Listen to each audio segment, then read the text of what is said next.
where my heart is, for sure, and it's like no other place in the world. This is the first time I've been here. There's nothing like it up here. This is a wonderful place. It's fun. Yep. As you can see, the beautiful vistas, wildlife, getting away from the pavement in the city and just enjoying the outdoors. Here you'll find a lot of peace, serenity, beauty. You hear squirrels and woodpeckers, all that. We have skiing, we have backpacking, and anything from horseback riding trails to mountain bike riding, and there's also tent camping and swimming.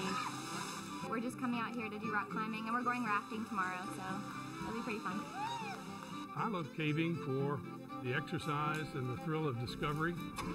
People come here to have a great adventure and just to really be in the great outdoors and see this magnificent place for themselves.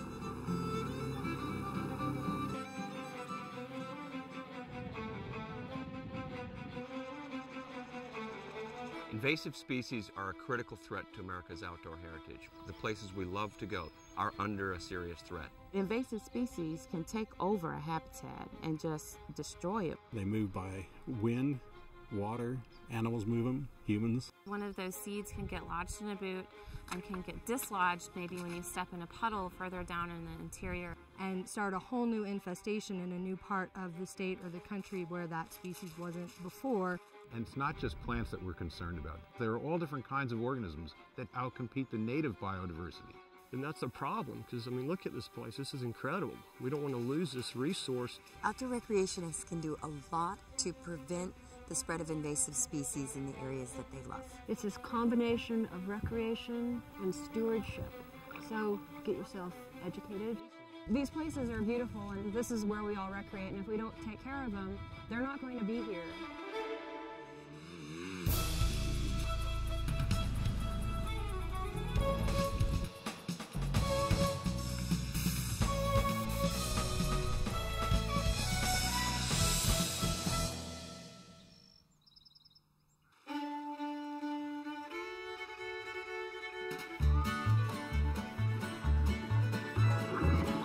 There are almost as many ways to enjoy America's outdoors as there are Americans.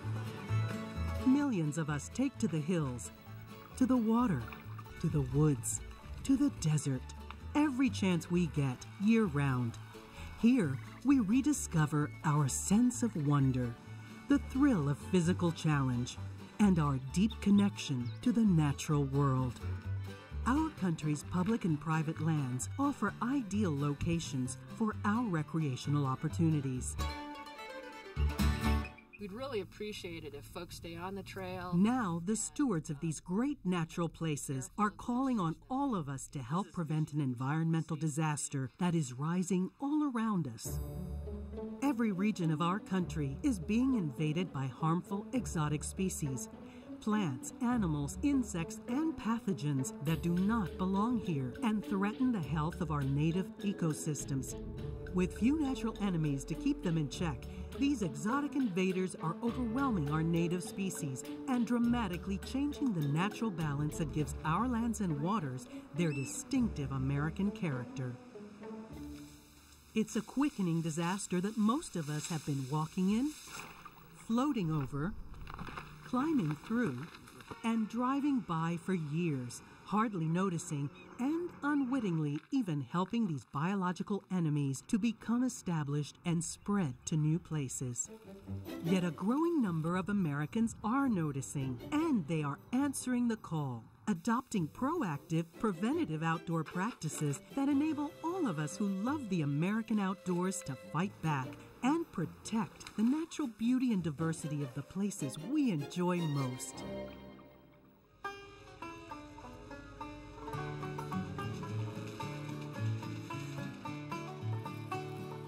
Acadia National Park is just one of my favorite places here in Maine.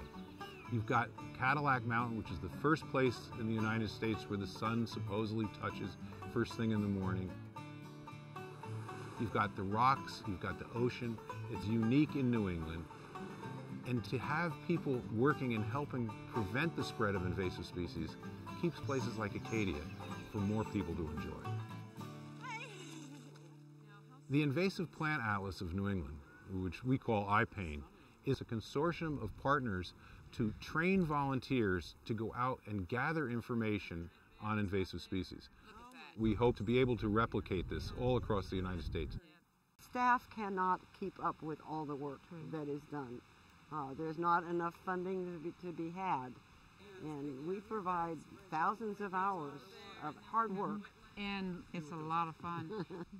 If we do this here now, and especially if we work with the communities that are also part of this area, we're going to be able to keep the invasives off this island and get rid of the few that we have.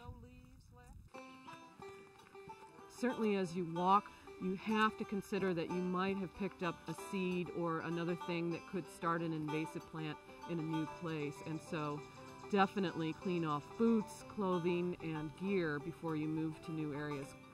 You know, I'm no expert. I know a handful of plants, and I know which ones aren't supposed to be there. And if I see one where I know it's not supposed to be, I might pluck it.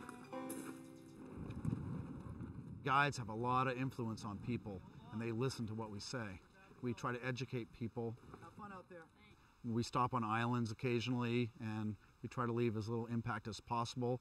We stress LNT, leave no trace. If you put your kayak back on top of your car, you make sure you don't have a lot of mud or weeds, to make sure you didn't drag anything along with you when you go to another area.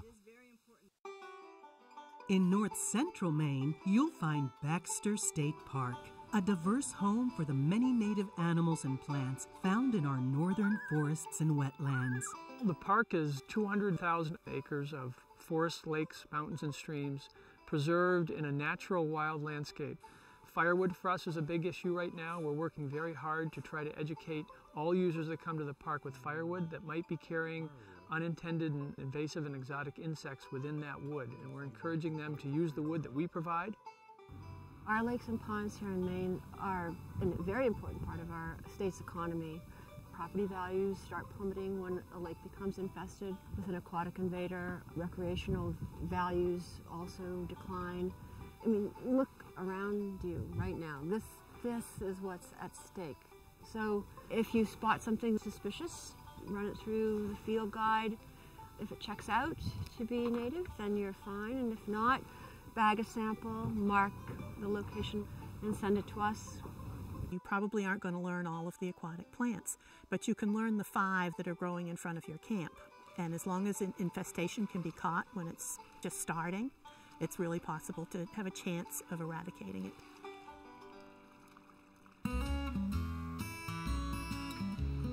Out west, in the Rocky Mountains, recreationists learn how to enjoy and protect these wild and spectacular natural resources. We provide family vacations. We do just a typical guest dude ranch from the San Isabel National Forest through special use permits with the Forest Service. If we see noxious weeds, we report it, of course. If it's a small patch, we destroy it. All the animals are groomed prior to saddling. We feed certified weed-free hay. If the horse has been foraging on hay that has noxious weeds, it goes through the horse's system, and then when it is expelled, then those seeds are dropped on the ground. With the manure, then they can grow and then take over and be invasive. A lot of our noxious weeds were actually brought here by humans, planted as ornamentals, and that's true of our land weeds and our water weeds. And so they tend to be very pretty with unique leaf shapes and colors, and unfortunately, because they don't have the predators here, they can take over and displace our native species. I've got my camera. Let's get a GPS coordinate on it too. If you have a GPS unit in the field, taking the coordinates greatly increases the chance that we are going to be able to get back to that same place. And cameras, any sort of photos of the specimen you're reporting, as well as the habitat, that also really helps us. This is ox-eye daisy. It's an invasive ornamental, very showy. Unfortunately, it's very invasive, crowds out the native plants, and is really a problem for our ecosystems. But we do have alternatives that are either native or non-invasive that they can plant in their gardens to replace them, to give them pretty much the same look, but yet not be invasive to their environment. We're on the south side of Tin Cup Pass, right near the Continental Divide. It's not a real smooth road, but that's part of the appeal, is bouncing up here in a Jeep or on an ATV and dirt bike. When folks are up here using this beautiful area and traveling on the trails, the main thing is for them to stay on the trails, not get off where they're disturbing the ground and making new sites for weeds to get a foothold. It's also important to clean your equipment, ATVs, dirt bikes, Jeeps. Well, right now I'm just making sure I don't have any weeds stuck up in my wheels. If I do, I'll pull them out and discard them. That's what it should all be about, is keeping it just the way it is, just the way you saw it. Don't change anything. We're on the Arkansas River, in one of the busiest canyons on the most recreated whitewater river in the country. We do have invasive aquatic species in Colorado. Everything's interconnected via waterways and pipelines, etc. We can be a conduit between the moving waters, so if we can just get people to clean and drain and dry their boats between uses, then that can be a real advantage, because really those little critters can hide just about in anything that's wet. If your boat ends up in Oregon's Umpqua River, you should know how to protect this environmental gem from aquatic invasive species. On the Deschutes River, they have New Zealand mud snails. And if you're rafting the river and you come here, especially if your gear is still wet from the Deschutes, when you go into the Umpqua, you might be losing some of those mud snails into this river, and they'd get established. So the best thing is to let things dry long enough so that the snails dry out. Prevention is so much easier than eradication later. The rivers and streams of the Appalachian Mountains attract rafters and other recreationists, as well as invasive animals, plants, and pathogens. We're just a family whitewater activity center, and as people end their trip here and take out, they might have brushed against a bush or something, and taken it from basically from this point to another point. That's where you can have a bunch of trouble. The river shoes are really good at this, where they trap something in there. But go ahead and take your shoes off, either wash them out or just kind of give it a good shake. And let's keep what's not supposed to be here where it's supposed to be. The Appalachian National Scenic Trail runs from Georgia to Maine, 2,175 miles long, through 14 states. People enjoy volunteering, which is a huge component of the Appalachian Trail. It's what makes it special. As a hiker, you can always make sure that when you're going into a new area that your boots are clean, that your clothes are clean, Good to go. that if you have a dog that you're making sure that it's clean before and after it's come off the trail to minimize the spread of those seed sources. We encourage volunteers to come out, and we train them how to use our data sheets, our GPS units. We go out on the trail. We train them how to collect data on invasive plant occurrences. This is coltsfoot. You collect the species, the latitude and longitude, and enter that data onto EDMAPS, is Early Detection Distribution Mapping. It's a national web database so that we can protect our native species that are unique to this area. Linville Gorge Wilderness Area in North Carolina is a mecca for hikers, rock climbers, and musicians. But it's also vulnerable to harmful exotic species. This was the first place I climbed when I was 12 years old, and I've been climbing here ever since.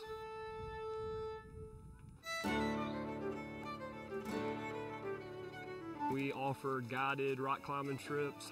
We also talk about how we can protect the environment.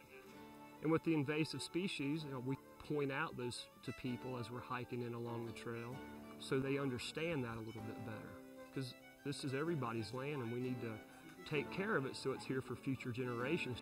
I was so scared. I was crying up there, but everybody on the ground got me through it. It was so fun. Climbers are a community of people that continually travel. Plant material could be taken from here and inadvertently dispersed as far away as California, Canada. Climbers go where the rock is. When they fold up their rope bags, let's look for something that's not native and try to keep it from carrying it out. Camping is a great way to enjoy nature and an opportunity to protect it from exotic invaders. There's an art to camping. There's an art to making yourself comfortable and getting along well outdoors, and wanted the kids to learn that as well. Plus, you bring them up here where there's just the family, and that's been a really a thing that's kept our family close through the years. We depend on having places like this to see the beauties of how it used to be. Invasive species can hitch a ride on camping equipment and vehicles. Campers can stop the spread by inspecting and cleaning their tents and other gear before moving to a new area. As a host, I have an opportunity to educate the guests that come here, and we tell them to keep things as natural as possible and not spread any invasive species. Invasive forest insects and diseases can infest firewood. You can protect America's forests by not moving firewood and by practicing burn it where you buy it. Just enjoying the great outdoors. West Virginia really is almost heaven, but beware of strangers in this paradise. Insidious invasive species. People come to ride our horses from the city. They're not used to seeing all of this, and we're in a position to teach. And so that's one of the things that we can do, is teach what is natural and native to this area and what is not. The Japanese silk grass is causing problems because it takes over the wildflowers or the grass that the horses actually eat, because they don't eat the Japanese grass. And one of the ways that you can prevent that from traveling from an area that it's not supposed to be, looking at your feet before you go home so you don't bring it home with you.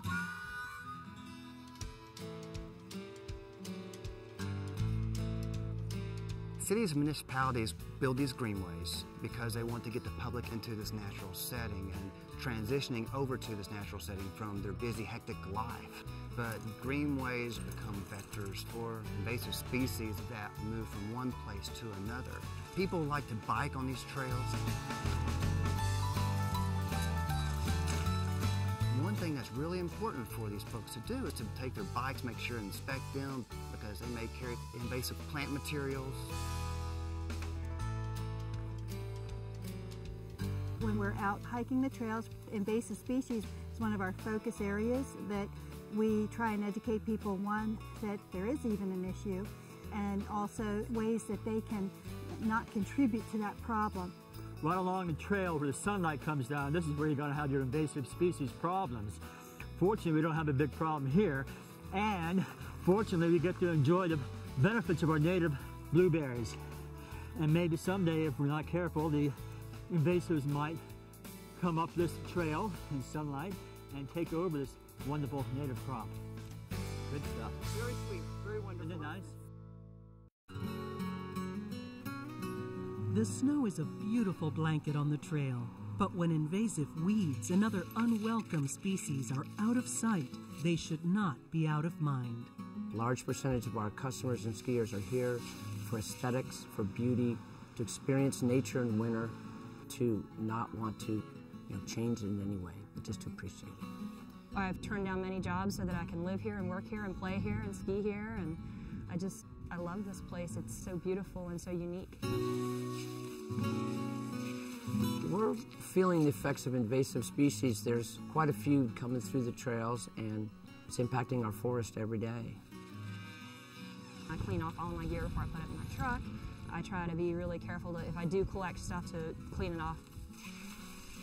For everybody that spends time outside, even if it's only a couple of times a year or a few hours a year, everybody has a shared responsibility to help